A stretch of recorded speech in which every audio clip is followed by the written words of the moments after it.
It's Purple Daily on Score North and ScoreNorth.com. And, I'll leave my discussion with him, but it was a very, very positive discussion. Came away feeling great.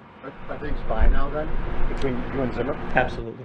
So he said that you don't believe in protocols a couple of days ago. Can you elaborate on that? Like, are you following them and you don't believe in them, or what's your belief there? I very much believe in the protocols. Yeah. All right, that was yesterday. Today's today. Welcome in. It is a 4-question Friday here on Purple Daily. You see Judd, that's me, hello. You see Declan, executive producing, of course, like he does all shows. You don't see Phil Mackey. That's because Phil Mackey is traveling today, but we'll be back on the show on Monday. And Declan, before we kick off the proceedings here on 4-question Friday, I hope you got that. Just want to thank, first of all, the folks at TCL who present this show, and also the presenting sponsor. We have exciting news. If you've not heard yet, the exciting news is the presenting sponsor of Purple Daily starting on Monday. Our friends at Surly. Our friends, my friends at Surly on Monday. Well, they're your friends too, believe me. They are. They will be the presenting sponsor of the entire Purple Daily franchise starting on Monday. We look forward to that. Plenty more to come on that one. I have 4 questions for you, Declan, but I think you have a point for me before I get to my 4 questions. Yeah. Before we kick off a 4-question Friday, it's very important to know that, if maybe you're doing a little social distancing or you're a close contact and you need to just rest up, and then once you start feeling better and you get negative tests, you should hit the golf course. Hit out the golf course, that's the best social distancing sport there is, Judd. And our friends at PXG will help you out because they have the best swag. They have the best clubs. It's in the Southdale Center in Minneapolis. Go check it out. We were talking about putters earlier this week, Judd.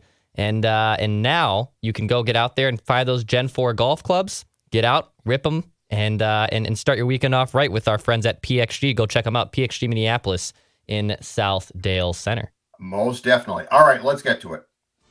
You and I tackling sans Phil Mackey, tackling 4-question Friday.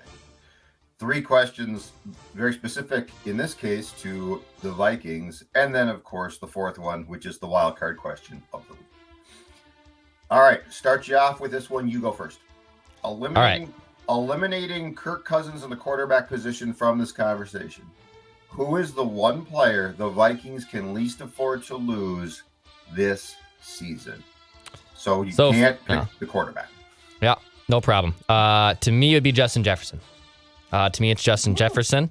I think I know the other obvious answer here if it's not JJ, but I think if you lose Justin Jefferson and then you only are really down to Thielen, and even with KJ Osborne having a nice little showing here in training camp, and he's been dynamite, and I still like this offense a little bit still with D.D. Westbrook and Herb Smith, and obviously things run through Dalvin Cook.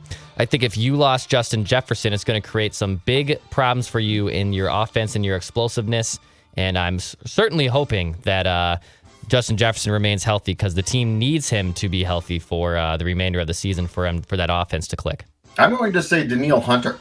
I'm going to say because we saw last year what happens when he can't play, because obviously with his, at first it was a tweak and then it turned out to be a major neck problem that required surgery. Danielle Hunter did not play. So I'm going to go with him because the Vikings really haven't sufficiently filled in the right end position there. The plan is for Danielle to play both ends at different times. And while, yes, the loss of a guy like Jefferson would absolutely be crucial, I guess my question becomes this. If Danielle Hunter goes out again, who's going to rush the quarterback? Who's going to be the guy to rush the quarterback? And I don't know that we have an answer to that. So far in practice, Hunter's looked great. He's looked back to being himself. Now, obviously, the contact is low. So I guess as we get into preseason games and him playing, the Vikings are going to have to hold their breath a bit. But I'm going to say Danielle Hunter and what he brings from a pass rushing standpoint would be extremely hard to replace again. And we saw last year when Danielle doesn't play, we saw that pass rush. Yep. Yeah, I mean, that's probably the most obvious one, too, because, I mean, last year you saw just first and foremost how just awful that defensive line was and how really, really badly he was missed. And you had rookies and you had inexperienced guys basically playing on the defensive line. So, Yeah, Danielle Hunter, I can absolutely hear that one. But I'm going to just lean Jefferson just because of his dynamic playmaking, and he's going to be crucial to this offense going over the top. All right, second question for you. The Vikings were 3-5 at home last year. Awful at home. With fans back in US Bank Stadium, and it's a 17-game schedule, but keep in mind 8 of those games still are going to be in downtown Minneapolis. What will their record be at home? Just to give you who they play, at Seattle, Cleveland. So for me, I'm going 6-2 at home this year, Judd. 6-2. The Vikings have to win at least 6 of those 8 games. Now, this is a tough home schedule. Outside of your NFC North opponents, you get Seattle, you get Cleveland, you get Dallas, you get the Rams, you get Pittsburgh. I mean, that's a gauntlet of a home schedule. These are not a lot of gimme games by any means, but if fans are back at full strength, the Skull chant rocking, I know a lot of people still mock it, but at the same time, I think they have to go 6-2. And the 2 games, I guess, that I'm looking at, they probably have the least chance of winning are probably Seattle and the Rams. I think those are the 2 teams that I'd be most worried about. That Rams game, which I've been talking about for the last few months, I believe that's a Christmas Eve game or December 23rd, one of the 2. That's going to be a fun football game. But in general, I think I think in general, I think they should be able to go 6-2 at home. I'm going to go the exact reverse of last year. I'm going to go 5-3. So okay. I think they're going to lose 3 games. I could see them losing Seattle. I could see them losing a game like Pittsburgh and perhaps Green Bay. 5-3, I think is fair. And if you think about this, Dex, too, the fact that you are going to have fans back, which is going to throw a lot of opposing quarterbacks off, it's going to be a huge help. As bad as the Vikings were defensively in 2020, there is no question that they were adversely affected in a big way by the fact that stadium was completely silent. So I'm going 5-3. 6-2 is fair, but I do think it's going to be, a huge seismic shift to have that building loud and not, and not piped in crowd noise that makes no difference and helps your team absolutely zero. Absolutely. Yeah, I mean, US Bank Stadium, in my opinion, is one of the best home field advantages in the entire NFL. I've never been there as a fan, but even as a member of the media, I mean, it's a rocking place. They absolutely need it to be super, super loud. And I'm hoping, obviously, the Vikings can win more home games this year. They can't afford not to go 6-2 this season. So I think they should be able to win 6 home games. With Steve Hutchinson going into the Pro Football Hall of Fame, congratulations, Steve. They're going to do actually 2 years worth of induction since we didn't have a ceremony this weekend. Who are your top 5 free agents the Vikings have signed? And now my parameters are this, Dex. Guys who came from other teams. So it can't be Johnny Randall, Thielen. Those guys were undrafted free agents. I'm talking about true free agent attempts of splash moves. Who are your top 5? Well, before I give you my top 5, let me tell you about a great event that's coming up, Judd, and that's Moon Motorsports in Monticello. And I know there's a bunch of maybe free agents up there that could maybe get into some Moon Motorsports. It's celebrating 50 years at family-owned and operated multi-lean dealer in Monticello. At Moon Motorsports, you'll find side-by-side ATVs, motorcycles, and snowmobiles. It's the most exciting power sports selection in the region. We have Honda, Polaris, Yamaha. I know Judd's more of a Ski-Doo guy. I know there's a bunch of different toys that Judd could absolutely get on. So go check out Moon Motorsports in Minnesota and visit at moonmotorsports.com today. All right, Judd, here's my 5 list. And actually, I only have 1 offensive player on here. Wow. So my only offensive player, and it probably shouldn't come as a surprise, is Chris Carter. I think Chris Carter's the obvious one there. He one of the best wide receivers of all time, and obviously right up there with Randy Moss as the second best wide receiver in franchise history. May make a case by a little bit more longevity. You could say he's the best Vikings wide receiver in team history, but he's my only offensive guy. My other players that cracked my list: Antoine Winfield. I think Antoine Winfield coming here as a cornerback was a very sneaky signing. I think people kind of sleep on Antoine Winfield and kind of forget about the big impact he made on that Vikings defense. So Antoine Winfield definitely deserves to be on this list. He ended up spending a good amount of time here as well. So Antoine Winfield is, for sure cemented right on there. Sure. Another defensive player for me, Pat Williams. I mean, Big Pat. Pat coming from the Buffalo Bills after 6 years. What? He was, I believe, 30 years old or close to it when he signed here in Minnesota. I believe, he had a good run there in Buffalo, and they gave him a lot of money. And, it can be a little bit of a gamble when you're giving big money to a guy like a defensive tackle, but if they can do their job the right way, and the way that Pat Williams did, and him and Kevin Williams complement each other in the Williams wall, Pat Williams absolutely cracks my list as well. Yep. Another one for me is Ryan Longwell. Now, Longwell, I know you're probably thinking a kicker. Like, are you serious? It's a kicker? But, I mean, look at it.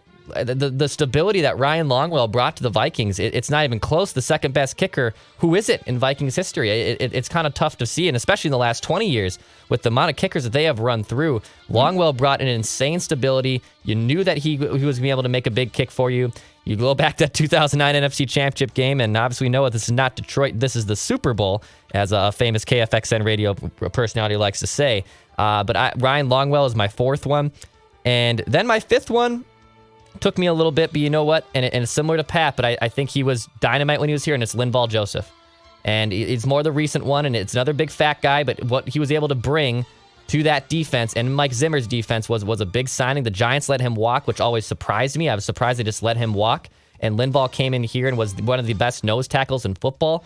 So I'm going to go with Linval Joseph. I'm going to go with Linval, and so that rounds out my list. I have Winfield, I have Carter, I have Pat Williams, I have Ryan Longwell, and I have Linval Joseph.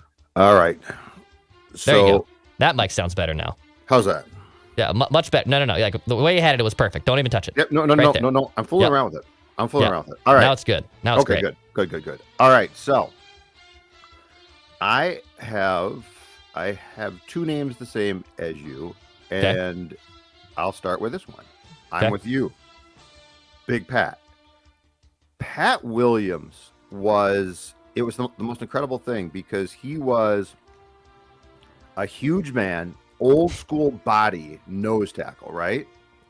Michael Pierce is like this. Ted Washington, Grady Jackson, Gilbert Brown, Jerry Ball. But here's the thing that Pat had. He had incredible feet. I don't know how, but I mean, the man was he was an old school nose tackle up top and a damn ballerina as far as feet go. Like, he really did. Like, he could move, he could rush the quarterback a bit for a huge man. So yeah, he came from the Bills like Antoine did, and I think we thought, okay, big nose tackle, cool. Right. But you're right. He combined with Kevin, and they were so damn good. So I'll start with Big Pat. Okay. Antoine, you're right again there. In fact, the story with him was, oh boy, they sent him around 2003. He had been. Was that early? I thought it was like maybe like 05, 06 even. I thought it was like right when Brad got here. Because I covered him. He had been here. I think it was 03. But so he'd been to the Bills. He was about to sign. He was out in New York visiting with the Jets, and he was about to sign. And Tice had a buddy, I want to say on the East Coast from his connections, who had a private plane, and they were friends from horse racing. Sure. And somehow Ticey got Antoine, instead of signing, on the plane to come here. And the Vikings signed him. And that guy was so reliable and so good. And for a little man, damn, could he hit. He could hit. And when he played the slot, Dex, I'm not saying that the slot guy in the nickel package wasn't important, but it wasn't nearly as important. I mean, it wasn't focused upon. I think it was seen as sort of a position of, well, you're declining, so you're going to get moved inside, right? Or you're not as good as the outside corners. But Antoine helped define that role as an absolutely imperative role, and he was great there. So he's my second one. My third one, Steve Hutchinson, who came in the same class as Ryan Longwell. And that class was, if I'm right on this, it was Hutch, Longwell, Ben Lieber, and maybe Chester Taylor. And that was the first class that came here after Childress was hired as coach. And Steve Hutchinson, and again, remember, guard. And at that time, that's 2006. At that time, guards are important. but we didn't value guards like we do now. And guards weren't as well paid. And Steve Hutchinson got that poison pill contract, which was genius. So the Vikings, Hutch was a transition free agent, not a franchise one. Or I'm sorry, he had the transition tag. He was a free agent, but the Seahawks didn't want to lose him. And so they put the transition tag on him. The transition tag is not as restrictive, Declan, as the franchise tag. Sure. Mike Holmgren, who was the Seahawks coach and football poobah at the time, went on vacation and basically, I think, told Hutch, hey, I'll take care of you when I get back or something. It was a weird story. The Vikings dream up a contract that is a 7-year, $49 million, which is at the time astronomical for a guard contract. And they tell Hutch, or they get him to include a poison pill that says the contract becomes fully guaranteed, which, by the way, this is 2006. Like, that's still rare. Yeah. It becomes fully guaranteed if he plays, and I forget the number, the trigger figure, but if he plays X amount of games in the state of Washington. Now, the problem was the Seahawks had a left tackle at the time, outstanding, by the name of Walter Jones, right, who I believe had it in his contract that he had to be the highest paid offensive lineman on the Seahawks. And this is in salary cap times. Right. So the Seahawks are like, we can't match that. The NFL goes ape bleep. They're so upset because this is dangerous. The Vikings are like, sorry, it's a loophole that we used. And by the way, congratulations, used it well. Yep. And Steve Hutchinson lands here. And his play and his presence on that offensive line altered so much. Like the stability that guy brought. And I know that he was a guard, but he got here in 2006, the same year as Chester Taylor, who, by the way, had a great year in 2006. Yep. Then they draft Peterson, and Hutch is a huge blocking presence for Peterson. So that signing was in many ways not only genius by the Vikings and probably in particular their salary cap guy Rob Brzezinski, but it was also ahead of its time positionally because it wasn't a tackle. It was a guard. And Childress was right there. And then my last two, I'm going quarterback. I'm going Randall Cunningham, 98. So Brad Johnson gets hurt in the first game. And then he came back and got hurt again. And if you hadn't signed Randall, who I had been out of football, if I'm not mistaken, in 96, I want to say he was back here. Yeah, he was back here, right? And he had signed in 97. And then in 98, he stepped in for Brad and had the great year. But if you don't have him, like you couldn't have just put a quarterback in. Moss was special, but somebody had to get him the ball. And the chemistry that Cunningham and Moss had was magical. So the free agent signing of Cunningham obviously was enormous. So that's my next one. And my last one, of course, is Brett Favre. Because 2009, simply put, Brett Favre does not happen. Whoops. Well, we've got different lists, though, which is good because it's more names. But Brett Favre, I saw the last Mankato practice in what would have been August of 2009. Our guy, Sage, God bless him, backup QB extraordinaire, nice career. And Tavares, God rest his soul. But if you don't get Brett Favre out of retirement, which I do think that once Mankato was done, he fully planned on joining the Vikings. Nonetheless, you don't plug in Sage and be like, let's roll and play like they did. You just don't. So, I'm going Brett Favre, Randall Cunningham, Antoine Winfield, Steve Hutchinson, and Pat Williams as my 5. Okay. There are guys who are in the top 10 who we might not have gotten to, but those guys, to me, were huge. Absolutely. All right, question number 4, the fun one, Declan Goff. You can make one of your body parts detachable without any negative repercussions. So nothing bad's going to happen. This just becomes a detachable body part. Keep it clean. What body part would it be and why? Well, so for me, I would love to have, and I'm gonna like kind of mold your question into my own question here, but I would love to have a robotic hand. I think it'd be awesome to have a robotic hand. So I would like to detach it I love it. and bring it back on when I want, or even have Star Wars. I'm gonna go again really nerdy. I know how much you love Star Wars, but I would love to just have a detachable hand. I think it'd be awesome. Like you could have a robotic one, you can have a normal person one. I think it'd be badass. I honestly would totally do a robotic hand. I don't know, like it. I would just be able to like show it off, but also I don't know. I'd like to be able to like probably grip a baseball a little bit like differently, and probably do something crazy with the baseball and show off then. So I think I'd go with hand. I really don't know any other body part you would want to detach, to be completely honest. Okay, I've got one off the hand, but more for sleeping purposes. Your arm. I sleep on my side, and there are times where I'm where I'm like, damn, I wish my arm, like, I like my arm a lot. Don't get me wrong. I'm thankful for my arms, but my left arm is in the way right now.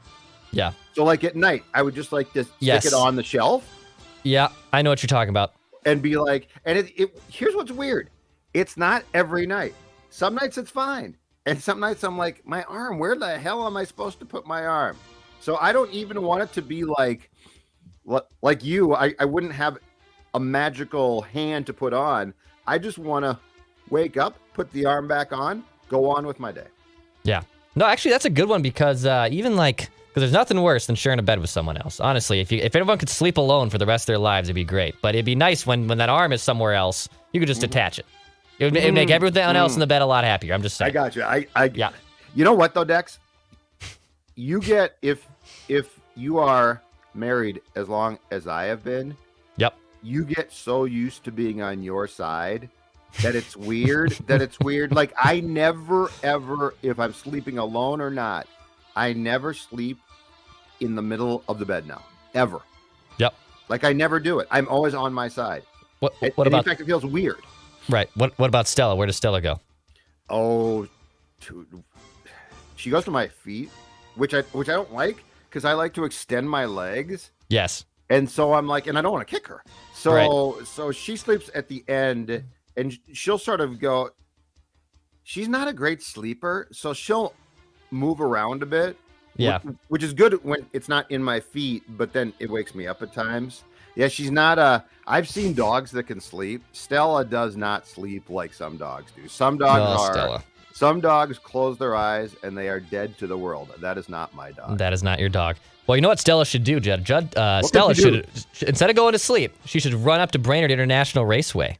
Because between August 18th and the 22nd, you can join the fastest show on Earth. She'll drive to watch the cars.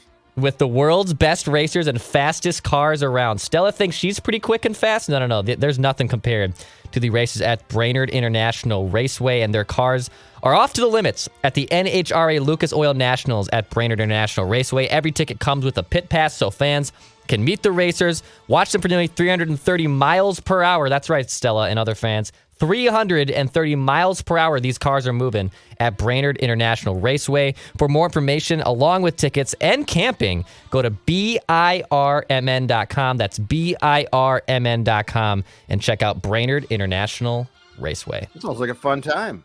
Yeah. How's that Phil Mackey? Huh? That wasn't a bad. That was a bad segue, right? I mean, wasn't bad. Wasn't bad. I did have to get a lap. Phil is, as we're recording this right now, Phil is, I believe, 30,000 feet, probably above, I don't know, maybe Arkansas, wherever the hell he is, coming back from Nashville. He's somewhere on the way back to Seattle. I had to get one of those reads in the middle of the show. I got it. I got it just in the nick of time. Spot start, but I was able to do it, so I stepped in. You are not J-Hap. Thank you. No. Like, I think your spot start was quality. Thank you. You're not the shoe. No. Bailey Ober? That might be still some myself. You know, yeah. I mean, yeah. It was not a disaster. It was good. J-Hap, a disaster. All right. 4-Question Friday is done. Don't forget, on Monday, we will start our sponsorship, or they will start with us. The presenting sponsor of Purple Daily starting Monday, Surly. I advise you to try this weekend. Havoc Machine, West Coast IPA. I tried it. I was very happy. We will talk to you on Monday. We will have Phil Mackey back in tow. And if you are a big fan of Purple Daily, don't forget we are doing shows 7 days a week, including your comments, which I believe, Dex, correct me if I'm wrong, will come up on Saturday. Yep. And then you'll be doing a vet line as well, right? On Sunday. Yes, correct. On Sunday. Grind never stops. 7 Never days a week. stops. Purple Daily, presenting sponsor starting Monday. Surly. Talk to you.